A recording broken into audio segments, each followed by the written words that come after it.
Today, we delve into the world of the elusive oil company. You can identify an oil company in the wild by its distinctive effect it has on its surroundings. Animals flee them, and plants die around them. These companies survive on drilling fossil fuels, and they prey on those with less power, such as ordinary citizens and consumers. Their only known predator is the government, who can regulate the amount of fuel the companies can drill, but they generally go along with the companies, choosing instead to prey on more vulnerable people, such as the disabled and the homeless. Large oil companies are an invasive species. Invasive species are known for disrupting ecosystems and causing negative changes. Oil companies have done this by taking habitats, entire species, and the future of the Earth by drilling fossil fuels and having the world run on them. Their predators have been manipulated into wanting more money and an easy and cheap source of energy. Companies like these are willing to destroy their own habitat, simply so they can reign over the other species. Oil companies have an extremely effective camouflaging system that they use for self-defense when they think they could lose what keeps them at the top of the food chain, the fuels. This technique is called lying, and sometimes gaslighting. Take a look at this oil company, ExxonMobil. In 1978, they discovered that carbon dioxide emissions, particularly the burning of fossil fuels, would lead to large-scale ecological destruction. Watch how they reacted.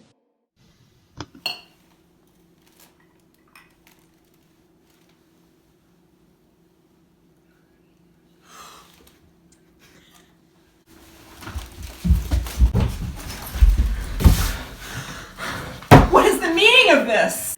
Ma'am, climate change is real. It's caused by the burning of fossil fuels, which we are responsible for, and it will cause global temperatures to rise 2 to 3 degrees in a century if we don't do something about it. We have to tell the world. If this got out, we would be destroyed. If people know we are responsible for this, we would no longer be able to drill our oil, or we would be regulated. We will tell no one. Instead, we'll use this knowledge to our advantage and buy places that have oil that we know will melt so we can drill the oil under the ice when the time comes. Ha! We'll get so much money out of the destruction of the planet! A decade later, climate change became a public issue.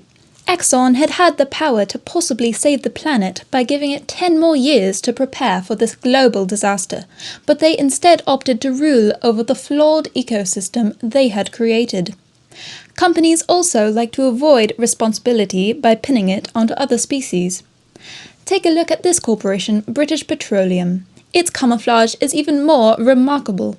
In 2004, they launched an ad campaign that would convince millions, if not billions, of citizens that climate change was their own fault. We can't let the government take our oil. We'll die. How about we convince consumers that we're doing something about our carbon emissions, at the same time as guilting them for not having any environmentally friendly options for food and transport. We will call ourselves Beyond Petroleum. We will tell people that we're investing in renewable energy, but we will only invest 2.3% of our money. So it looks like we're doing something. People will be so confused. They'll forget to blame us. We cannot lose. Fast forward a decade, and BP has changed their oil drilling from 4 million barrels a day to 3.8 million barrels a day, an insignificant change, and is responsible for the largest and most destructive marine oil spill in history.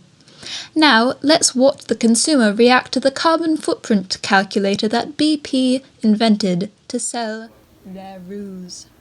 Oh look, a carbon footprint calculator. I wonder what my carbon footprint is. Sounds interesting. The consumer is interested in the bait. Wow, that's a lot of carbon. I wonder what I could do about that. I'll bike to work! I'll turn off the thermostat!